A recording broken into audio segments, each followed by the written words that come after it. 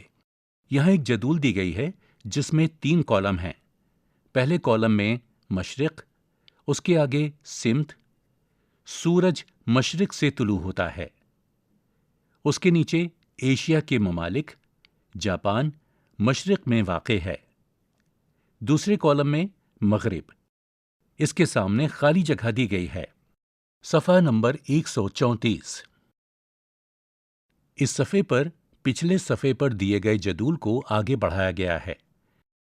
اس جدول میں 4 رو دی گئی ہیں۔ پہلے رو میں عالم، دوسری رو میں نیم، تیسری رو میں دام اور چوتھی رو میں مانگ لکھا ہوا ہے۔ تضاد کے بارے میں آپ پڑھ چکے ہیں۔ نظم میں آیا ہے: ٹینک آگے بڑھیں کہ پیچھے ہٹیں۔ یہاں آگے اور پیچھے ایسے الفاظ ہیں جو ایک دوسرے کی ضد ہیں۔ نظم میں الفاظ تلاش کر کے لکھیے جو تضاد کی مثال ہوں۔ یہاں نیچے 5 خالی جگہیں دی گئی ہیں۔ صفحہ نمبر 135۔ آپ جانتے ہیں کہ کسی کام کے واقع ہونے کی جگہ یا وقت کو ظاہر کرنے والے الفاظ اس میں ظرف کہلاتے ہیں، جیسے آگے، پیچھے، آج، کل وغیرہ۔ اس میں ظرف کی 2 قسمیں ہوتی ہیں: ظرف مکان اور ظرف زمان۔ جو الفاظ جگہ کو ظاہر کریں انہیں ظرف مکان کہتے ہیں، جیسے آگے اور پیچھے ظرف مکان کی مثال ہیں کیونکہ یہ جگہ کو ظاہر کر رہے ہیں۔ جو الفاظ وقت کو ظاہر کریں انہیں ظرف زمان کہتے ہیں کیونکہ یہ وقت کو ظاہر کرتے ہیں، جیسے آج اور کل ظرف زمان کی مثال ہیں۔ یہاں دیے گئے خانوں میں 5 ظرف زمان اور ظرف مکان والے الفاظ لکھیے۔ ظرف زمان، اس کے نیچے 4 خالی جگہ دی گئی ہیں۔ اسی طرح بائیں جانب ظرف مکان، اس کے نیچے بھی 4 خالی جگہ دی گئی ہیں۔ محاوروں کو جملوں میں استعمال کیجیے۔ میدان میں آنا، خالی جگہ۔ جوئے شیر لانا، خالی جگہ۔ پینترا بدلنا، خالی جگہ۔ ٹوٹ پڑنا، خالی جگہ۔ آگ بھڑکانا، خالی جگہ۔ چھٹی کا دودھ یاد آنا، خالی جگہ۔ خاک میں مل جانا، خالی جگہ۔ صفحہ نمبر 136۔ تلاش کیجیے۔ ریڈ کراس ایک عالمی تنظیم ہے جو جنگ اور قدرتی آفات سے متاثرہ لوگوں کی مدد کرتی ہے۔ اپنے اسکول کی لائبریری یا اساتذہ سے اس کے متعلق معلومات حاصل کیجیے اور لکھیے کہ یہ کس طرح متاثرین کی مدد کرتی ہے۔ ان شخصیات کے بارے میں معلوم کیجیے جنہیں امن کا پیامبر کہا جاتا ہے۔ ان میں گوتم بدھ اور مہاتما گاندھی کے نام شامل ہیں۔ تخلیقی اظہار۔ اس نظم کا مرکزی خیال لکھیے۔ امن و سلامتی کے عنوان پر مضمون تحریر کیجیے۔ یہاں بائیں جانب کچھ بچوں کی تصویر ہے جن کے ہاتھوں میں ایک بورڈ ہے جس پر ایک سلوگن لکھا ہوا ہے: امن و سلامتی قائم رہے۔ عملی کام۔ اس نظم کا خلاصہ اپنی زبان میں لکھیے اور جماعت میں اپنے ساتھیوں کو سنائیے۔ اس نظم کے بارے میں ایک تصویر بنائیے اور اس میں رنگ بھریے۔ آپ بغیر رنگ کا استعمال کیے یا موجود رنگوں کی مدد سے بھی تصویر بنا سکتے ہیں۔ 21 ستمبر کو عالمی یوم امن منایا جاتا ہے۔ اس دن دنیا کے تمام ممالک قیام امن کی کوششوں کو جاری رکھنے کا عہدہ کرتے ہیں۔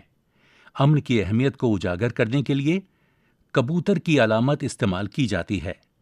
اس کا سبب یہ ہے کہ کبوتر وہ پرندہ ہے جو فطری طور پر امن و سکون اور عالمی سطح پر ہمدردی اور محبت کی علامت تصور کیا جاتا ہے۔